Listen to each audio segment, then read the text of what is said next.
देखिए, परिवार में भी अच्छाई देखिए, और तीसरा नेत्र खुलने मत दीजिए, जिससे हम दूसरे की बुराई को, ये तीसरा नेत्र खुलने मत दो, हम दूसरे की बुराई नहीं देखेंगे। बहुत बढ़िया, क्या जोरदार कार्यक्रम हो रहा है, बहुत सुंदर, खूब आनंद हो रहा है। इतने विशाल विशाल पंडाल लगाए गए हैं, सब भरे पड़े हुए हैं, कितनी दूर दूर से लोग पैदल चलकर आ रहे हैं, खूब आनंद से कथा का रसद को ग्रहण कर रहे हैं, बाबा से अपने मन की बात कर रहे हैं। अच्छा ही देखो, अच्छा श्रेष्ठ।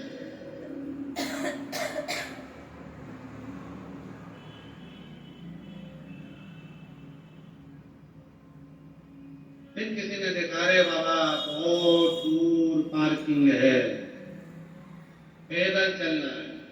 अब तुम्हें कौन बताए, महाभारत की कथा यदि तुमने पढ़ी हो, वेद व्यास जी ने वर्णन किया है महाभारत की कथा में, महाभारत की कथा में वर्णन आता है, अश्वमेध यज्ञ के बाद जब एक दिव्य यज्ञ का अनुष्ठान पांडवों ने करा, उस यज्ञ में 1 घंटा लगाया गया, यज्ञ की पूर्णाहुति में वो घंटा बजना था, वो घंटा नहीं बजा।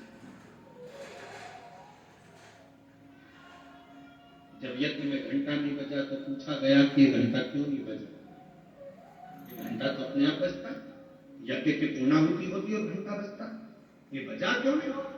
मालूम पड़ा कि अपने नगर में कोई भूखा रह गया, उसने भोजन नहीं किया। पता करो कौन भूखा है? अर्जुन, नकुल, सहदेव, भीम, युधिष्ठिर ने मालूम करा तो एक संत कुटिया में बैठे थे। बाबा आपने भोजन किया? भंडारे में क्यों भोजन नहीं किया? नहीं नहीं, मैंने भोजन किया। क्यों नहीं करते? इसलिए नहीं करता कि मुझे 108 अश्वमेध यज्ञ का फल जब पांडव देंगे तो मैं उनके घर में भोजन करूंगा। पर पांडवों ने तो एक ही यज्ञ करा है, तो 108 अश्वमेध यज्ञ का फल कैसे दे? उनके पास 108 अश्वमेध यज्ञ का फल नहीं है, तो मैं भी भोजन नहीं करता। नहीं, आपको भोजन करना पड़ेगा, भोजन करोगे तो ही तो घंटा बजेगा। चलो, बाबा ने द्रौपदी के कानों में शब्द पहुंच गए कि एक बुजुर्ग बाबा बैठा है, एक सन्यासी बैठा है, और वो बोल रहा है 108 अश्वमेध यज्ञ का फल दोगे तो मैं तुम्हारे यहाँ भंडारे में भोजन करूंगा। द्रौपदी कहती है चलो, मैं लाती हूं बाबा को पकड़।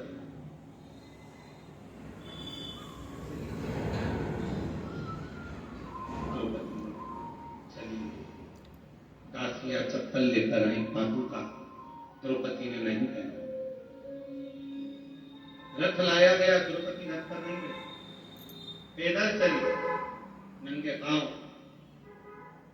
बाबा ने कहा क्या बात है, आप चलकर भोजन करिए। द्रौपदी ने कहा चलो बाबा भोजन करो, यज्ञ का घंटा बजेगा आपके भोजन करने के बाद। बाबा ने कहा मुझे 108 अश्वमेध यज्ञ का पुण्य चाहिए, अब भी दो तो चलता हूं। द्रौपदी ने हाथ में जल लिया, मैं द्रौपदी पांडवों की धर्म पत्नी 108 अश्वमेध यज्ञ का पुण्य फल तुमको देती हूं। बाबा ने कहा कि द्रौपदी तेरे पति ने एक यज्ञ करा, तूने 108 तक कर लिया। द्रौपदी कहती है चल के आए थे।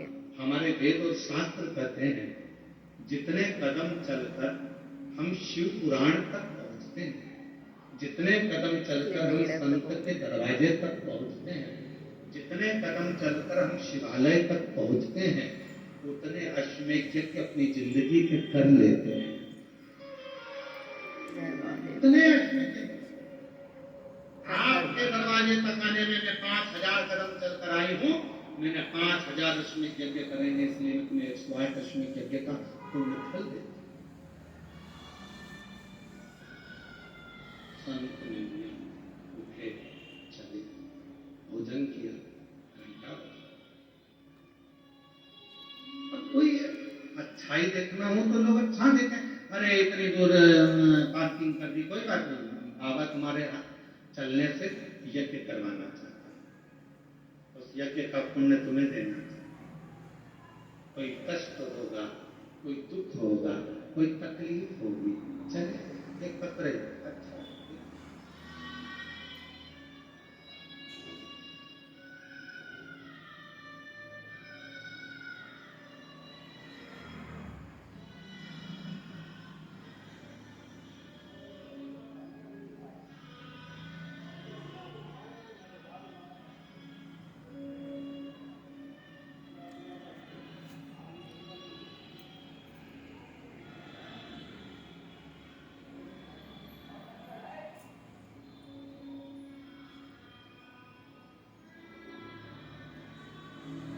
मैं नांदेड़ महाराष्ट्र से हूँ।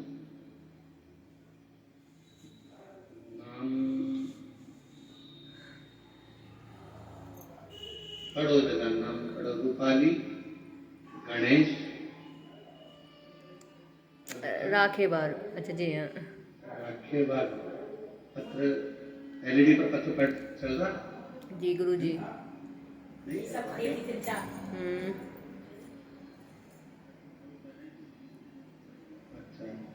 तो उनका एलईडी वाला कोई है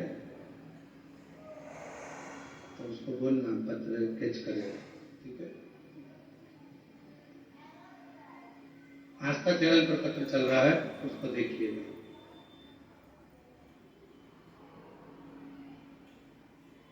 रूपाली गणेश राखेबार, नांदेड़ महाराष्ट्र से।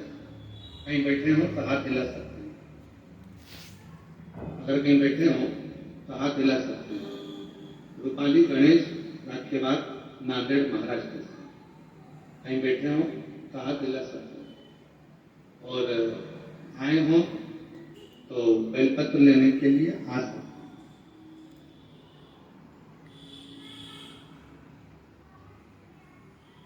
कहीं बैठे हो तो हाथ हिला सकते हैं।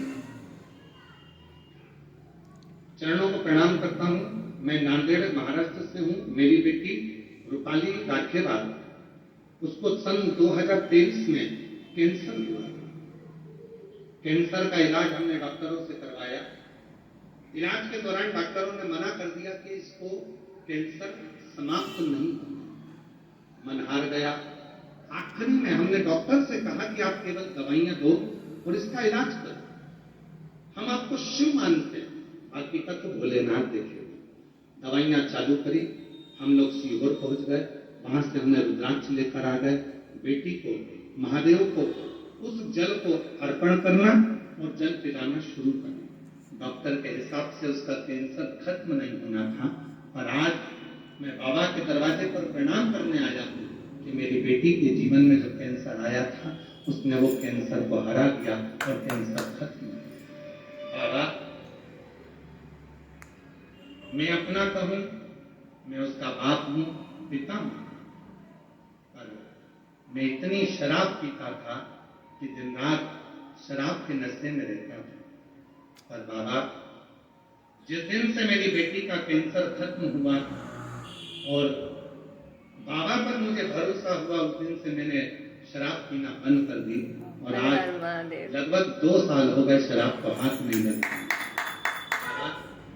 मेरे परिवार में खुशियां मेरे शिव जी की कृपा से आई हैं। मेरे साले को भी कैंसर हुआ, और बाबा शिव जी पे चढ़े हुए जल से आज मेरा साला भी ठीक हो गया। मैं बाबा को यहाँ नमन करने के लिए पहुंचा। एक विश्वास, धन्य प्रभु मेरे, एक भरोसा, एक दृढ़ता। यदि तुम्हारे भीतर है तो वो शिव को मिलने में देरी नहीं, शंकर को मिलने में देरी नहीं।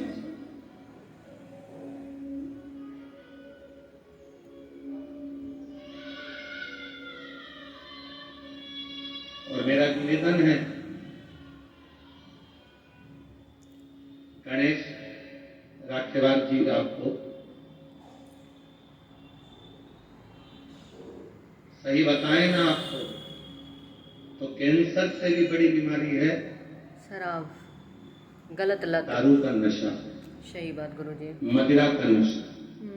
और आपने जो नशा छोड़ा है उससे सुंदर कुछ नहीं संसार में। आपको उसके लिए धन्यवाद।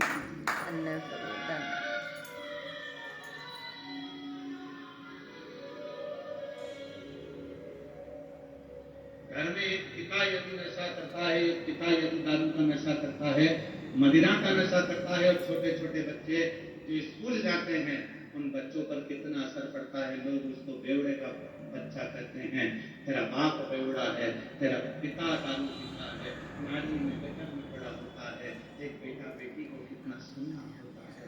तेरा बच्चा थोड़ा सा सब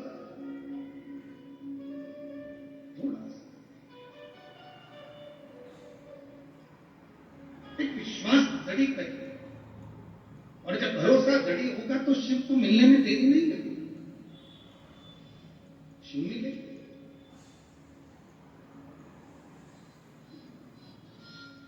भगवान शंकर को पाने का सबसे सुंदर तरीका है आपकी नम्रता, आपका व्यवहार की नम्रता, परिवार में एकता, और परिवार में जिस परिवार में आप रह रहे हो उसकी मिठास।